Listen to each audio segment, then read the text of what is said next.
I don't agree that birth mothers should, once they let their child go, they should leave the child alone to the people that want to raise them.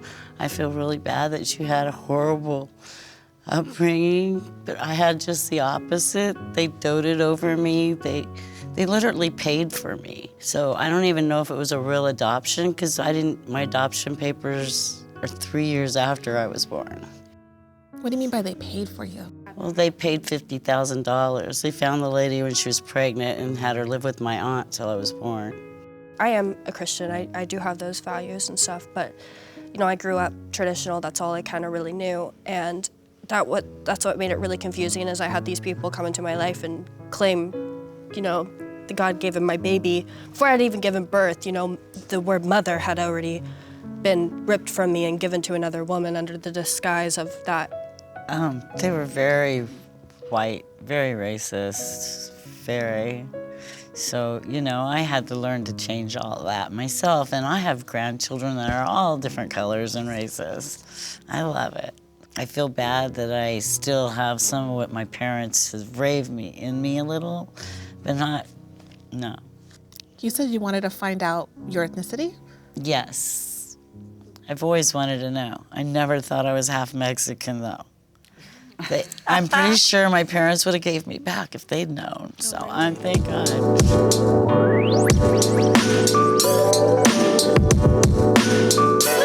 Hi, I'm Dr. Michelle Daff, the host of The Bridge, a series on The Dr. Daff Show, where we bring women together to share their stories, challenge perspectives, and foster understanding through deep and meaningful conversations. In today's episode, we are diving into the emotional and often complex experience of adoption in our discussion between adoptees and birth mothers. For both adoptees and birth mothers, adoption is marked by love, loss, and often unanswered questions. While these women may not know each other personally, they are connected by the life-changing experience of adoption. This conversation will uncover the raw emotions, identity, regret, gratitude, and healing that both sides navigate throughout their journeys. Our goal here is to break down misconceptions and create a safe space for both adoptees and birth mothers to share their truths without sugarcoating the complexities or romanticizing the experience. This episode will be intense, emotional, and eye-opening, inviting you to look at adoption from both sides of the story. We hope to create empathy, foster healing, and challenge the narratives that we hear surrounding adoption. Let's begin. Thank you, ladies, for being here. If you can please introduce yourself. Hi, I'm Candace, and I'm adopted. I'm Jane, and I'm a birth mother.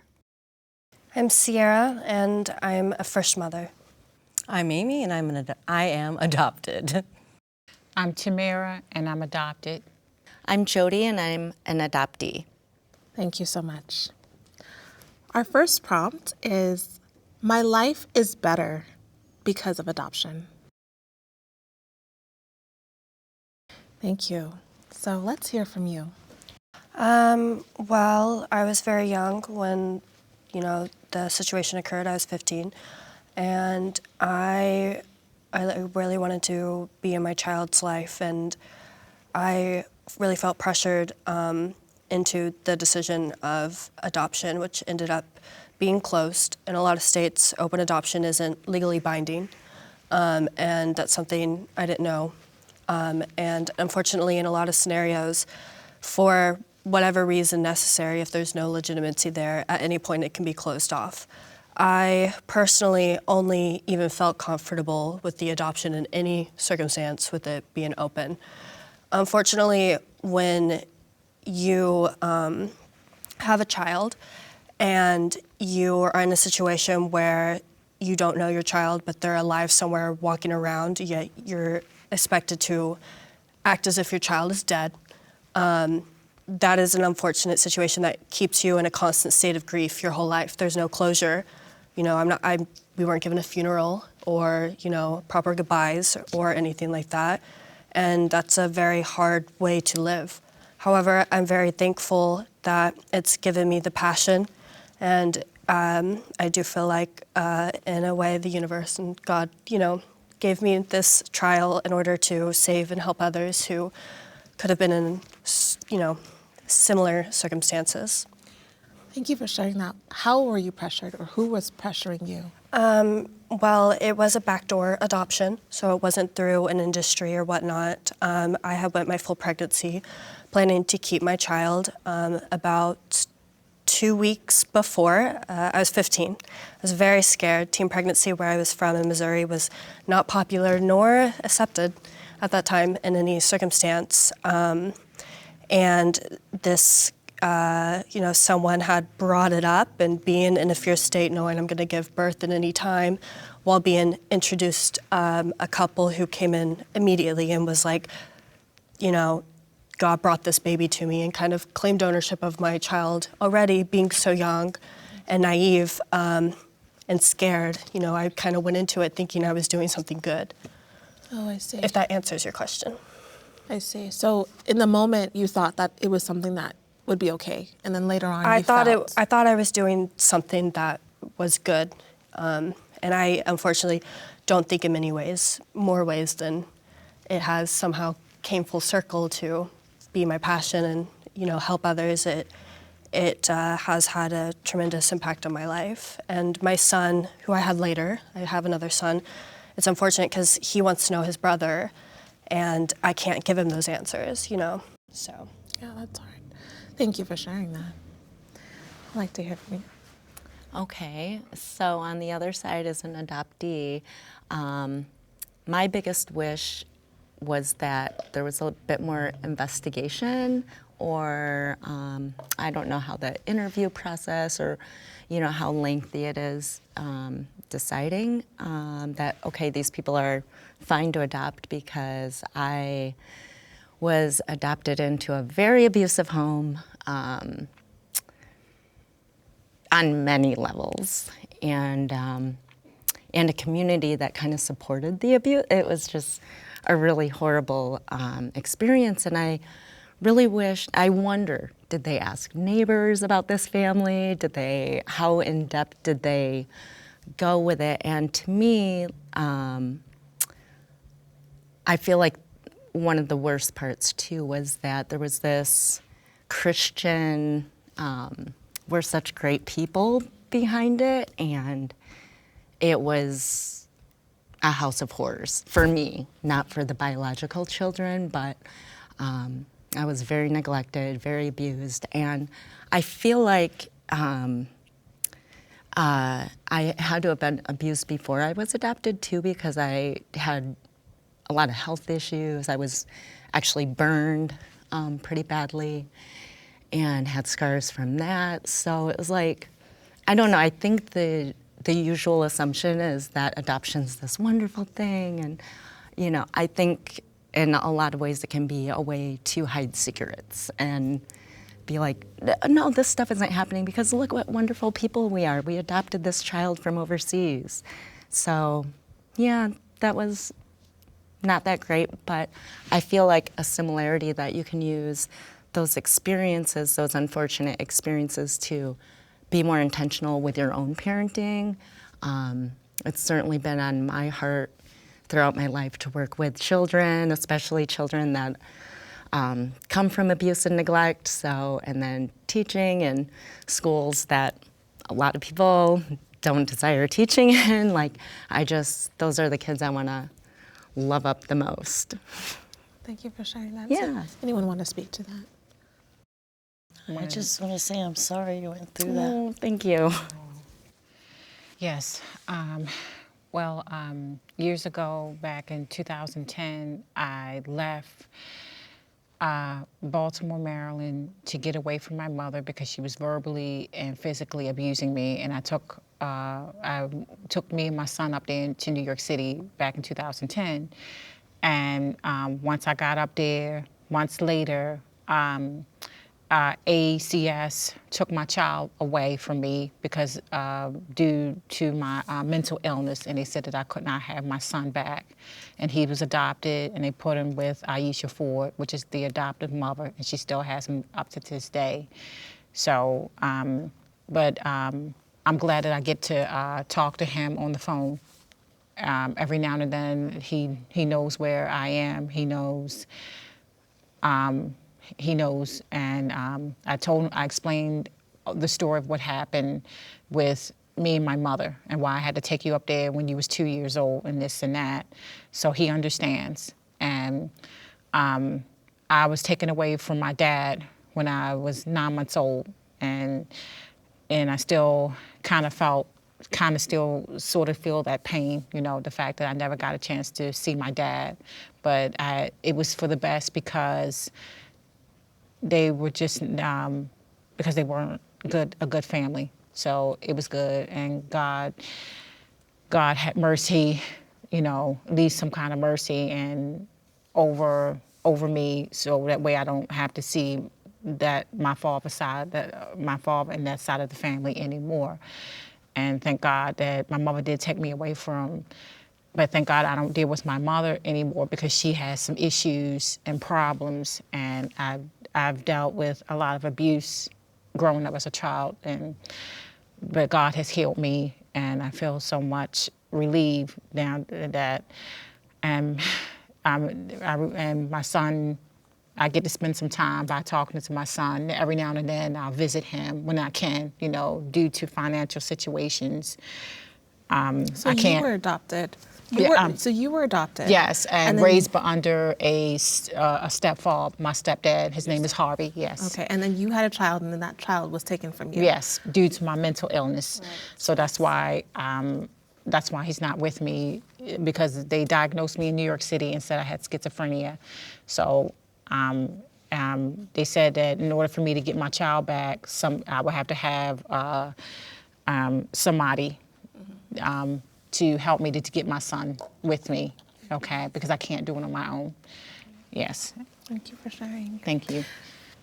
So you also gave your child up for adoption. And This has really been difficult to hear all these stories. No, I just feel for all of you so much. I almost feel guilty for being here. Why? I was 20 and got pregnant, and didn't want to acknowledge that I was pregnant until I met I actually went into some therapy, and the therapist encouraged me to tell my parents. My parents were incredibly supportive, and I had a lot of support from friends. One girlfriend, her mother wouldn't let her see me anymore, but that's not a problem. Because you were pregnant? Because I was pregnant, yes. She ended up marrying the boy who helped get me pregnant. So that hurt a bit at the time, although it's so unimportant listening to other people's stories. So I had the baby, and I made the decision to give the baby up. It was a girl.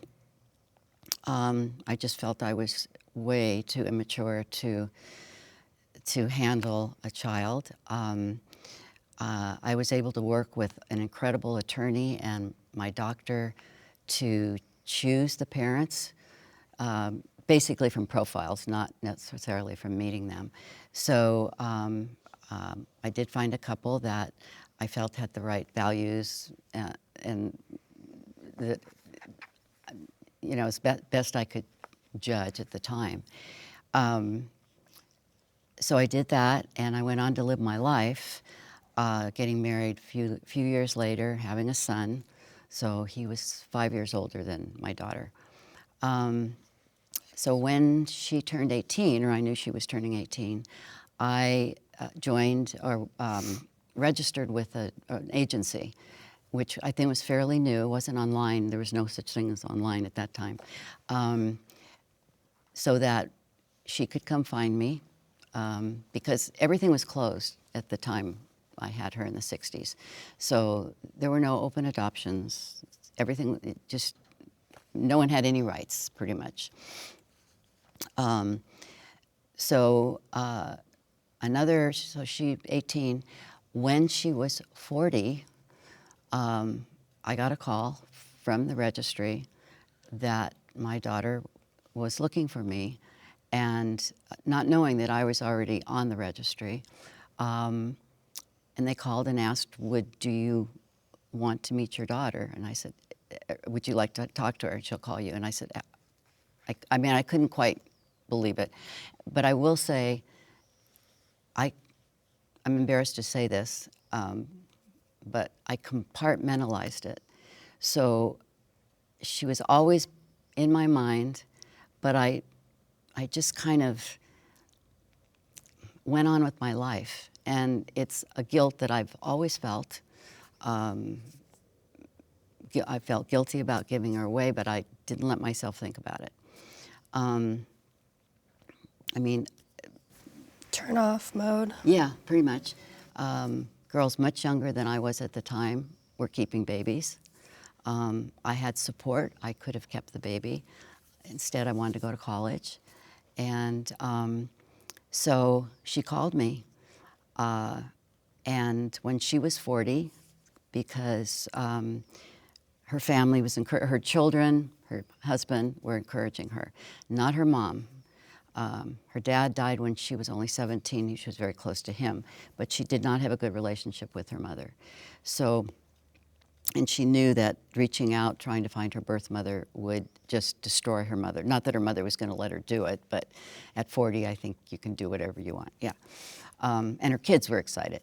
So I met her. I went up there where they lived. I met her, my grandchildren, her husband, and there is a bond. When we hugged, it was instantaneous. They talk about nurture nature. All I can say is it was like those 40 years just were gone. So things went fairly well between my family, her family, until she made the decision that she wouldn't tell her mother. She wouldn't tell her mother. Now I don't know how many people know about the triad. Yeah. Yeah, that you cannot really have a relationship unless all three people. The triad is the birth mother, the adoptive mother, and the adoptee. So all three people have to be in agreement if you want it to work.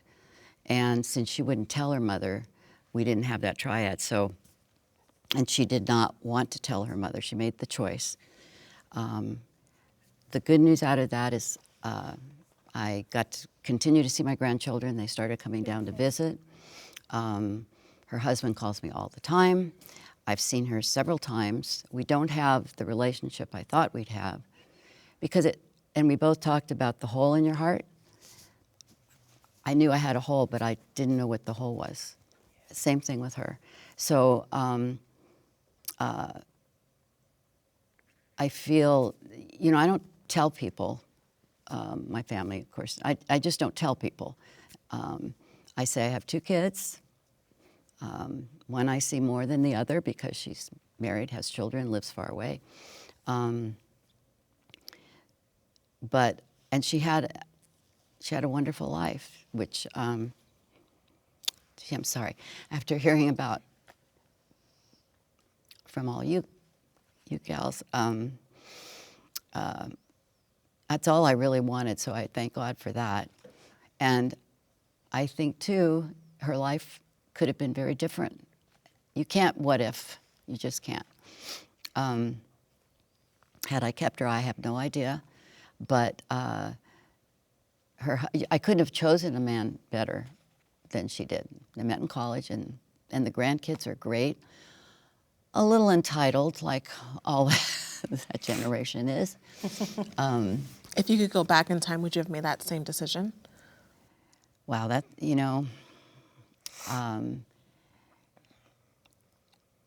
I have to be honest and say no. I wouldn't have. I would have kept her. I think that's what still bothers me is that even though she's as happy as she can be, the way I felt when I met her, and it was just so instantaneous. And I now know that she was scared to death because we had that instant bond. She doesn't have that with her adopted mother. So I think she felt very, very guilty about that, very guilty. And even after her mom died, because her mother was older than I about 5 years older than I was. She just couldn't do it. Not to say I don't get to talk to her or see her, but, and then my granddaughter was going to get married 2 years ago, and I thought, and I was in the wedding party, and I thought, this is it, you know? This is when we can maybe have that kind of relationship. Unfortunately, my granddaughter, actually, fortunately, she called it off for very good reasons. So, but there's a new guy, so I'm still hoping. You still got time. There's still time. There's still time. I want to bring up the turn-off mode. Yeah. This is something I've been wanting to make a video about, a series and stuff with turn-off mode. This is what I call turning it off. So with a lot of first moms and myself, I've experienced, well, for example, you get a lot of adoptees who say they reached out to their, first mom, which I call birth mom's first mom. I think it's more respectful, and I feel better with that term personally. I still use birth moms just to make people understand.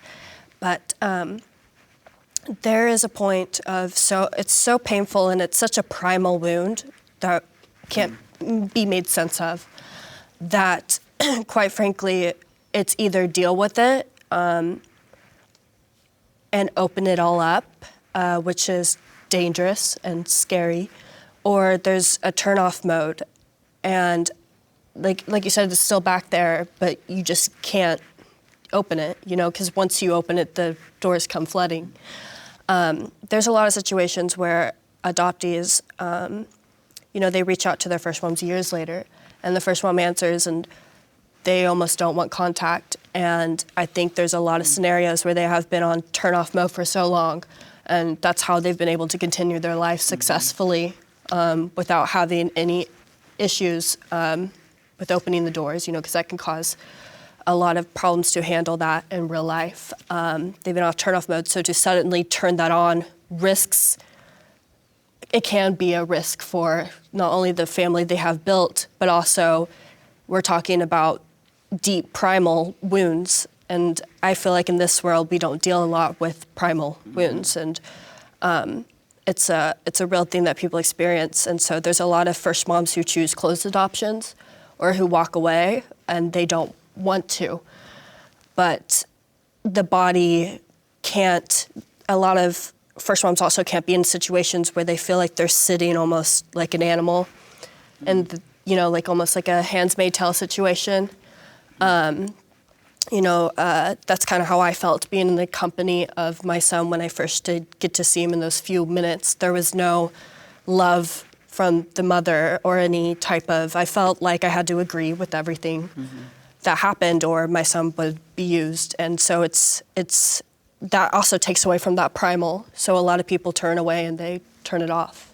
I hope that makes sense. It's a little hard to converse, especially as I'm emotional, but it's also just sad to hear. And I really appreciate you coming on here and sharing your experience. And that's why I personally want to make a difference to fight for family preservation where we can keep mothers and babies together. And like you said, you lost your friend. I'm sorry for your friend doing that, by the way. But, especially back then, I'm sure the way, you were treated, it caused a lot of fear. There needs to be more love involved with women who are in crises and get pregnant. They need to be supported, and they need loved and to be told they're good enough in a lot of scenarios, and I think we'd have more success.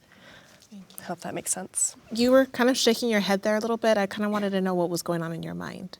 I don't agree that birth mothers should, once they let their child go, they should leave the child alone to the people that want to raise them.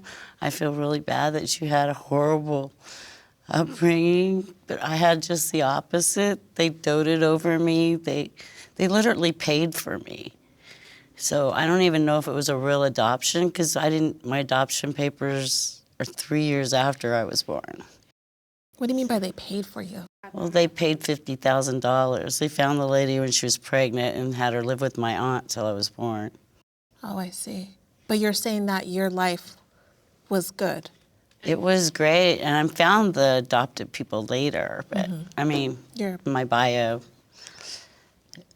But I wish I hadn't. I mean, my bio dad is still alive, and he's always like, "Oh, I tried to find you," and I'm like, "Yeah, right," because I was right where they left me. So is it that similar thing that they're talking about that closed door, that open wound where you were also seeking them, thinking that it would be a certain way? I actually just wanted to know what my nationality was. Okay. I didn't want to meet a whole bunch of people that are rejecting me again. Yeah, that pain. Yeah, I think in my situation, it was that I never wanted to ever reject him or make him feel that way. Right, but you were, really young and naive. And I agree. I think there are a lot of scenarios where, there are bad mothers or, bad situations where parents, I think if there's any parent who is putting their child in danger or doesn't care about their well-being, I think that's something that I might needs be to getting my grandson because of that. Exactly. And that's something I've always shared when sharing about adoption and trying to change a narrative in any way, is that if there are any parents who are neglecting or putting their child in upfront danger of neglect, that's a completely different scenario on all forms, and I completely agree with your stance, and I'm really sorry you had to go through that. When it comes to identity, there's nothing more personal than knowing who you are and where you come from. In today's episode, we're talking about birth parents and adoptees, people searching for answers about their origins, connections, and personal history. But while some are looking to uncover their identities, others are trying to protect theirs. Right now, anyone can go to a data broker's website and buy your personal information legally, just for a few bucks. That means scammers, spammers, and identity thieves can access your details, no matter your age. And with big companies getting hacked all the time, your data could already be on the dark web. That's why I use Aura, today's sponsor. Aura does the hard work of protecting me online by scanning data broker sites and removing my personal information automatically, monitoring the dark web, and alerting me if my data is found, instantly notifying me if someone tries to access my bank accounts or credit accounts. Plus, Aura backs you up with $5 million in identity theft insurance, just in case. And did I mention that Aura comes with a VPN with over 100 virtual locations? Try Aura for free for 14 days at aura.com/Dr. Daff Show. See for yourself how much of your data is exposed and let Aura clean it up. Because whether you're 18 or 80, staying safe online is a must. Absolutely. So that leads us to the next prompt. Birth parents should try to stay in touch. So I would like to hear from you a little bit. Tell us a little bit about your story and why you answer the way that you did. My story is that I was adopted basically at birth. I never remember not knowing that I was adopted. My whole life I've known. My brother is also adopted. We are not, he's an older brother, and we are not blood relatives, but both adopted at birth. You always knew? Yes. Never remember not knowing, which I think is amazing. And it was very positive. Everything about it was positive. Like, as far as it was always presented that way. We wanted you this bad. We couldn't make the recipe work, is what they'd always say. I adopted a daughter, and she's always known, and I think it's better. Yeah. Definitely. So where I'm from, Michigan, they had a closed adoption situation as well, and they still have those records between certain years, which I was born in, that are locked, locked. And there's been legislation after legislation. They're just not budging, which seems very odd to me. I think that when you turn 18, you should be able to get the keys to it should be your thing. choice. And then you could go up from there. I'm not saying everybody by 18 is ready for it or isn't ready earlier than that. However, it's just sort of how, things go with 18 is you're an adult now. I was 50 when I looked for mine. I was 30 when I found non-identifying, 40 when I found a little bit more, and then 50, I'm 53 now. I did the DNA and stuff, and I know a lot more. And then I've never met any of them. That's still an arm's length away for me, because it's terrifying to open that can of worms. To me, and so I've never felt strong enough to do it, but I kind of do now. And what I do know, I believe that I have found them, and it's just a matter of do I engage with the relatives that are here still or not. It's a gamble, you know. It seems like it could go well. And then siblings has been the thing that's been the most on my brain of like, who am I related to? Because I think we all have doppelgangers and people are like, you remind me of so-and-so. And every time someone says that, of course, I'm like, where did you grow up? Where were you born? And then you go through all of the questions of like, where was your father at this time? When was, you know? It's like a lifetime of questions. But I answered, absolutely a lifetime. And then you think you got it answered and you don't. I mean, has been my experience. But I'm so, and my main thing was if I ever did, I put the paperwork in that said, if she comes to look for me, please give her my information. Because I wanted to put it in her court, actually. Because I'm not going to knock on someone's door and be like, hey, surprise, you know? And I just wanted to say thank you. I just wanted to say thank you so much for making that absolutely difficult decision, because I'm who I am.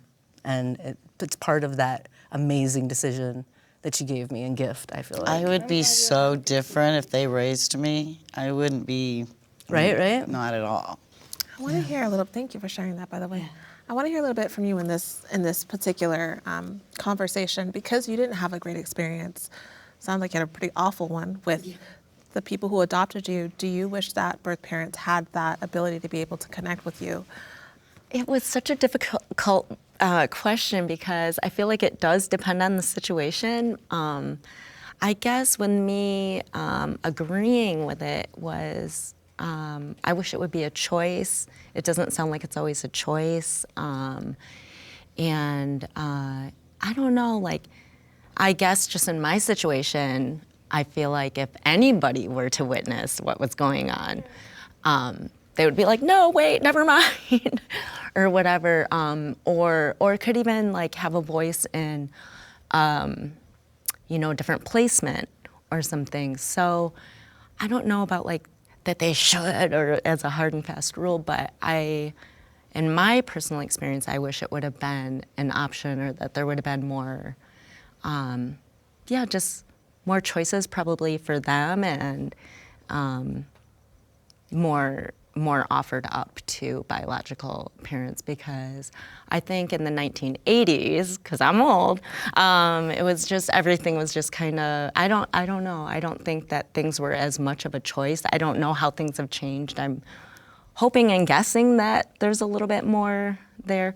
And then, weirdly enough, I was also adopted to a family in Michigan. And so I can relate to that of just going, I wonder if there's people out there with my same mannerisms, or who do I look like, and things like that. And then with your situation, I didn't realize some of those things are state to state. I just never really thought about that until today. And that really affects both sides, taking a choice out of it.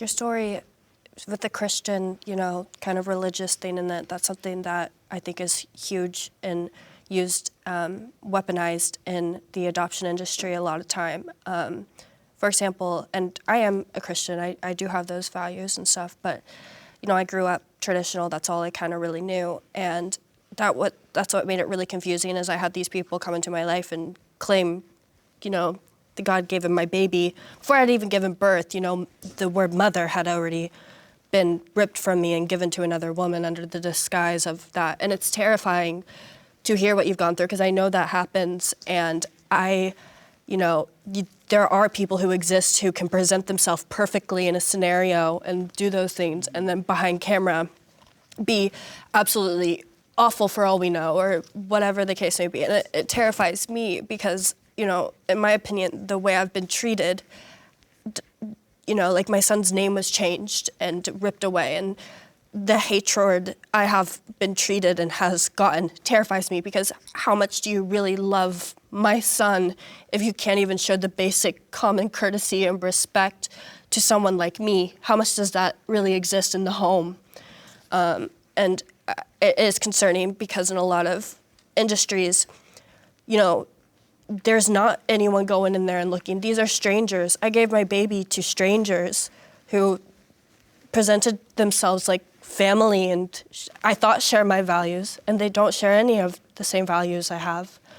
And I'm really glad you're here to hear that. Even though it's sad, it's something we do need to discuss and people need to be aware of, because for me it's terrifying that that exists and that could be a scenario that I have to deal with later or not. But yeah. Yeah, it's interesting because with the foster care system, there are some, it's not good enough, checks and balances where there's someone coming in and checking in and the children have a voice, they're able to talk about it, but where adoption comes into play, it seems like it's done. That's it. There's no Approved. And You're sometimes good. check-ins, But that's you not know? true. Yeah, I mean, mine. I have like the paperwork from the check-ins of them coming to my house for. I think it was like a year People can pull themselves afterwards. together, you know, for a check-in. Is that what was sometimes. going on with you? Did you have check-ins? I do remember somebody coming a couple times, but at the same time, like, you know, I'm a toddler. What am I gonna? They're just gonna see what they. So it wasn't see. forever. It wasn't. No, it was just for a little like bit of time. 3 visits or something. okay. Yeah, It's- it's from something my like, I don't know. recollection, it wasn't, and it was definitely not in depth. It was just taking a look around and leaving. I mean, 5 minutes. So yeah, and I think I can, probably with a lot of us, it is confusing. I like that word. Because for me, I feel like I've been wronged by multiple institutions, not just whoever, you know, adoption agency approved Were you these international? people. There's a Yeah. lot of issues with international Yeah, stuff. and for example, I was only this year able to get a passport. Things have changed so much, and like things are locked up, so it was really difficult to like get the proper information, and yeah, there's just a lot of challenges. So then you're dealing with another institution with that kind of stuff. So yeah, and then just through this discussion, I do want to say all of our stories are important. So all of our stories are important, and yeah. And then I did have a question for you, because I hear you finding a lot of positives out of some of the darkness, and like for me, I'm just so thankful that when it comes to mental health services, maybe they weren't, but you know, they weren't in the right place when you had to deal with that, or whatever. But I'm a big proponent of EMDR therapy and working through PTSD and people understanding it happens to people other than male soldiers. So yeah, and then I just wanted to ask you, like, if it's not too personal, with your diagnosis, was it accurate? It was And then accurate. did They diagnosed me in New York City and told me I had schizophrenia, and that's why I couldn't have my son back. So ever since they diagnosed me, they said that I had to have somebody to help me to get my son back, and I didn't have anybody. So it was up to you to find somebody? Yeah, They didn't yeah. offer resources then? No, they didn't or offer. They didn't offer The those type of assumption resources. was Yeah. you're diagnosed, you can't be a mom. Yeah. Now, I have strong feelings about that. So the next prompt is, parents should only adopt children of their own race. No. Okay. The family that you said you were adopted from overseas, right? Mm-hmm. And the family that you lived with, were they your same race or a different race? No, and as a matter of fact, I was the only person who wasn't Caucasian in that entire area. So that was a whole nother layer to it, is you already, I feel like as an adoptee, feel out of place and not like you're normal or whatever anyway. And then when nobody looks like you or whatever, but I mean, I think if you're somebody that's willing to give love, then it does not matter. And, you know, it certainly can be a beautiful thing. And so that to me is just so low on to even consider. What about your family that you were adopted into? Were they of your same race? They were very white, very racist, very. So, you know, I had to learn to change all that myself. And I have grandchildren that are all different colors and races. I love it. And people are people. The color of their skin should never matter to anyone. And I feel bad that I still have some of what my parents have raised me in me a little, but no. You said you wanted to find out your ethnicity? Yes. I've always wanted to know. I never thought I was half Mexican, though. I'm pretty sure my parents would have gave me back if they'd known. So I'm thank God they didn't know either. I think it is important in like multiracial homes that are adopting to try and like introduce the culture, and you know, if your child has different hair, to work with that and stuff like that. And I wanted to put that out there because there are people who adopt from scenarios and kind of wipe that culture away, and I think that's really unfortunate, you know. Well, they need to educate themselves, because I have a grandson and his hair is all over, and his white mother she just lets it like that. And I'm like, no, there's certain oils and stuff, you know. Oh my gosh. You're right, it's the education behind it. They can't just raise, everybody needs to be educated on each race. I have a question for you. When you were 15 and you had your child, the people that you chose, where were your parents in all of this? Were they in agreement with what you were doing? Were they the ones that... No, not at first. I think, you know, there was a time in my pregnancy in the beginning and stuff where I was like, you know, I had abortion introduced to me. I couldn't do that. I didn't want that. But I wanted I was like, what about adoption? I've never thought about that. And when I introduced it to my family, they shut it down, which scared me, which almost like made me like want to ask more, like, why isn't this a thing and stuff? It made me seem like I wanted it, but I never wanted that either. I wanted to know what my options were. I was absolutely terrified. I didn't have a lot of like support. My family wanted for me to keep the child, and I wanted to keep the child. That was my first intellectual instinct, you know, to do. But as I went through my pregnancy, I was treated absolutely horrible. I also went viral online in front of 50 million people, and this was in 2013. I think I was like one of the first pregnant people, like well-known on YouTube, and it had a horrible effect on me, and I was treated differently by even teachers and different stuff, and that takes a huge toll when you're already being told, you know, you're not good enough and stuff. And a lot of people, you know, they say, well, you were young, you couldn't have raised a child, or you couldn't have done this. But I actually think it's up to the older generation to teach us what we don't know. I think that there's a lot of young women who can be great moms. You know, when you look back in history, a lot of moms were very young. And that's a controversial topic on its own, but it's still a fact. And I think that involves love, and I think that involves teaching and helping. Also, the motherly instinct exists for a reason, and that comes with its own natural care. I think I got off track a little bit, maybe. I got pregnant at 17, and I raised my child, and my family was so ecstatic. But at the time, I was a huge modeling runways and stuff. They shouldn't have never let me do that. You don't think you were a good mother? Well, my oldest two would tell you that they didn't get the mothering that my other children got, because I was older. I had learned things. I was a teenager.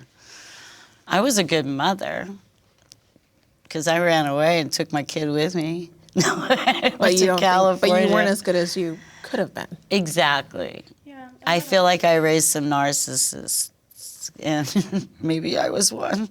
No. Well, at least you can admit it. All right, ladies and gents, if you love the Dr. Daff Show and have enjoyed our thoughtful, provoking conversations and wish to support the show, we can continue to bring you more content. I invite you to join our Patreon community.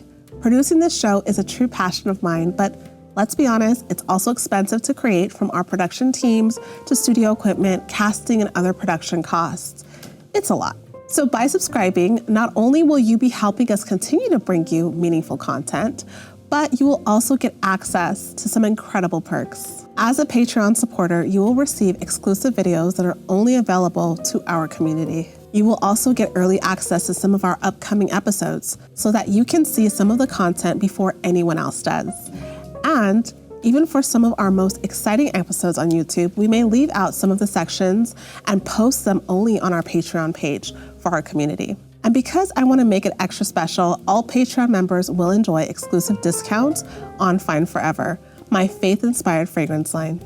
But that's not all. This is about building a real connection with you. As a member, you will also have a chance to suggest video topics and ideas, and even help us to create some of the prompts for any future episodes. Your input would shape the show in such a meaningful way and reflect what you care about. Supporting the Patreon isn't just about perks. It's about helping us to fund the show and take it to new heights. Your support makes it possible for us to be able to keep creating thought-provoking conversations. So if you believe in what we're doing and you want to see more, then join us on Patreon today. The link is in the description below. And I cannot wait to welcome you to the community. Together, we can keep the show going and growing. Thank you so much for your support. It means the world to me. For the next prompt, motherhood is defined more by emotional connection than by biology.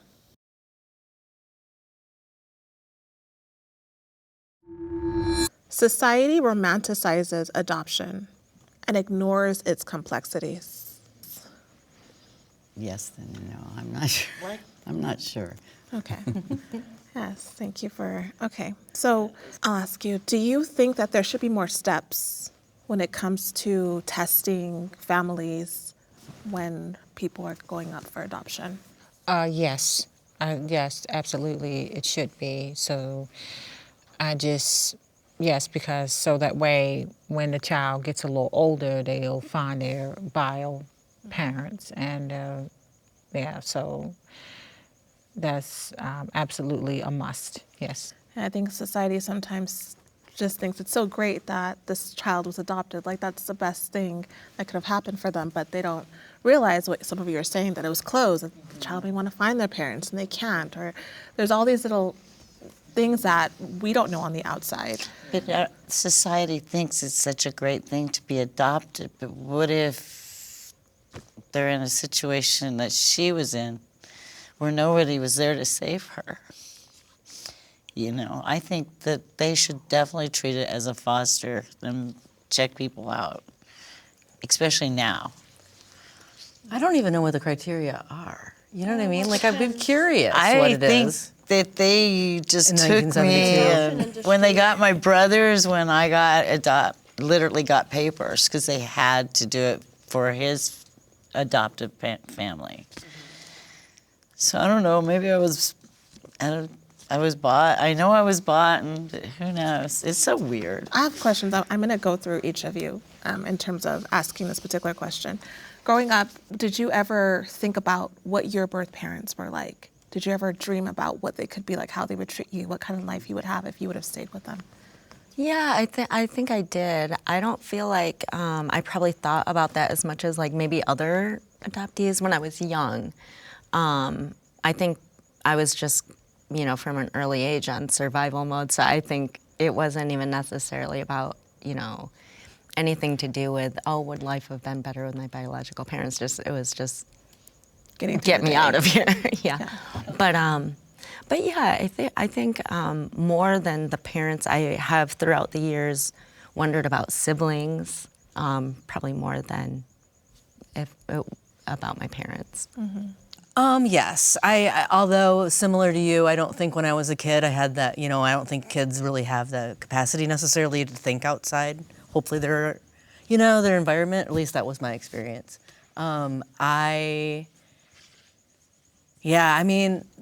Sometimes it was mostly about other kids talking about how my brother was just born and he looks just like my mom. He has my dad's nose. He has my mom, those kinds of comparisons were hard. Because you're like, I wonder who I look like. I wonder, you can't look into your own eyes. And my brother has no desire to find anything about his adopted or his birth parents. He has kids himself now. And so he does have the experience of looking into his own eyes, I call it.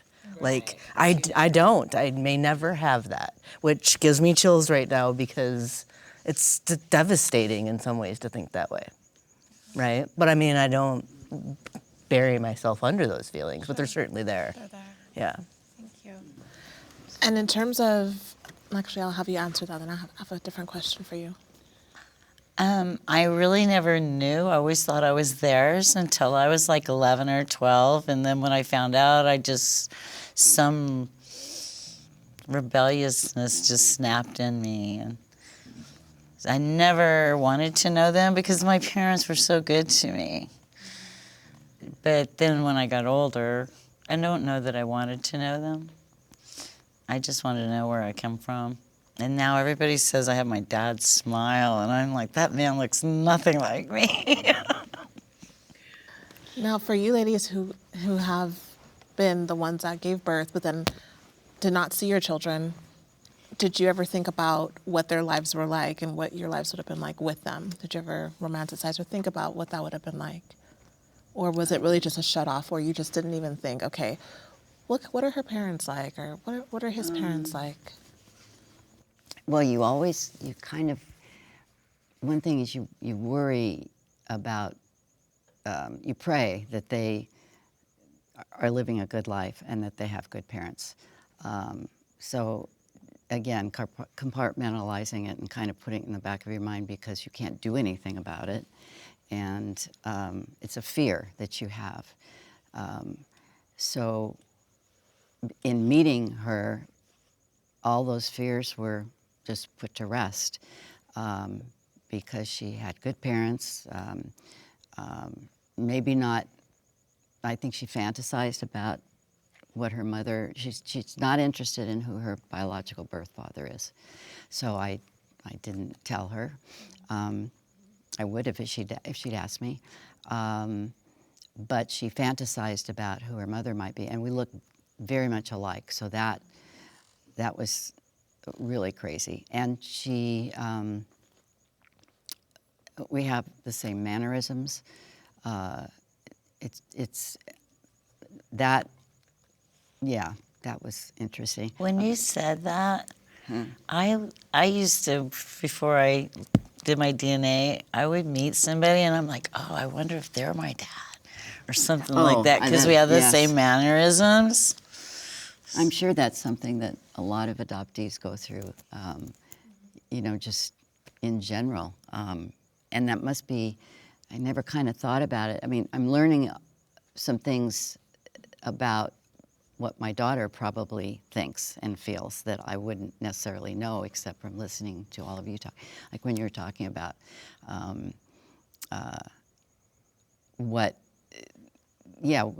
do I look like and how am I going to know? And I'm really glad that she was able to meet my mom before she passed. So that was great for my mother and for my mom. She was 90 and she was there for the 90th birthday. So that was great for my mom and for my daughter as well. So in terms of you with your son, how do you think about him and the life that he's living now, the parents that he has? Is it something that you think about? Is it something that you fantasize about? Is there... I fantasize, of course, as a coping mechanism. I'm already a maladaptive daydreamer, as it is.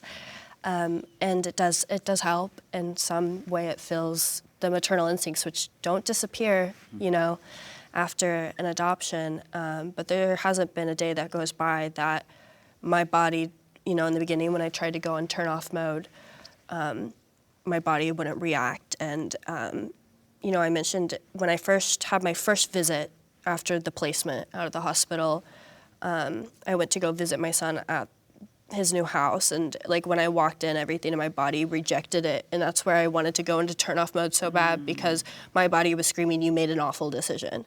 But unfortunately, intuition and discernment doesn't always stand up rationally when everybody around me seems like everything's fine, in a way. And it's terrifying because I know my son, what I do know is that he's my identical twin, and he's just like me. And if he's anything like me, then he wants this too. And I fear because I don't know the father at all, really. I don't think I've ever had a conversation with the father. And I fear because even if they can provide a great life, there's an emotional bond that is needed. And if my son's anything like me, then he needs that too. But it's very difficult, like I said, when you go through, whether intentionally your choice or not, and your bond is severed out of nowhere, you don't get the option to grieve. You don't get a funeral. You don't have people delivering you food to help. You know, no one says, I'm sorry for your loss, because your son's still out there in the world, roaming around, and you have no idea what's going on. And so you're stuck in this constant state of grief, and there is no easy way to manage that. And so, like I said, I think a lot of women have to go into almost a turn-off mode in some way. But for me, everything in my heart just says to follow and to keep trying in some way, and we will be together, so. Thank you for sharing that. Thank you, ladies, for being here and sharing your stories. It's been really impactful, and I just want to have you just say a quick line to those who are watching out here, whether you're someone who's been adopted, something that you can say to encourage someone who's been adopted, and something that you can say to encourage a woman who's given their child up for adoption. I think that'd be nice. I think it seems like, there's a lot of healing that happens, I think, on both ends, constant work with that. And, I commend people that do the work to, better their own mental and emotional health, and to support other people, and maybe change somebody's viewpoint and learn from it. There's, no matter what story, I feel like there are some positives that can come out of it, and a lot of learning experiences. And for me, it does make me more aware of how I treat people in the world around me. The best thing to do that once a parent adopts their child is to still never give up hope. Just do the best that you can to just get yourself mentally and financially together, so that way you could be able to to get your children, your kids back. That's best that way, Don't rush. Just take your time, and once you are together, you can be able to do that. Yes. I would say just remind folks, myself included, to not be afraid, to not let that fear stop you from whatever you're desiring at that moment or want to achieve, or all those things, because I've stopped myself so many times with fear from amazing things. I'm certain of it. And I have been made a pact with myself. I'm going to stop doing that as much as possible, and just listen to yourself and act upon it as you can on your own pace, and what feels right to you. And it's been really amazing meeting all of you. I can't even really put it into words. Thank you. I believe that if you are a mother out there and you are considering adoption, or that's something maybe a friend is going through or considering, to make sure they know of all their rights. But to also know if there's to take a second to listen to your body. Birth is a terrifying experience, and it's very transformable. And if there's been any part of you that really wants your child, or that is hesitant, to listen to that and to know that you can do it, you can do anything too. You're strong enough, and love in itself is the number one thing a child needs. No matter what you can provide or what you can do, love is truly what we're here on this earth, I believe, to do. And you can make it work in one way or another. And for anybody else watching this, I hope to hear more voices on family preservation. It's important to keep that bond together and to support that as well. Thank you. It's lovely. I agree with what everyone is saying, that whether you are a woman or a young girl trying to make the decision, support is really important.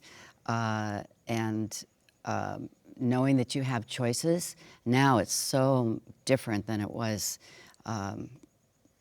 back when I had a child, and I think for some of the ladies that things are much more open nowadays. They talk about having relationships with having a relationship with the biological parents as well as the adoptive parents, not keeping things a secret, because it should not be a secret. And I think it's probably much easier now for children, because there's so many different permutations of who your parents are. And it's just another way, whether you're adopted or it's a different, whether you come out a different way, and I'm not saying that correctly at all. But I agree, listen to your body, how you feel. It's really about how you feel, not about how anybody else feels, not what anybody else says, but whether you want to keep your child up for adoption. In my estimation, those are the only two options at the time that you're thinking about it. And having heard all these stories today, just I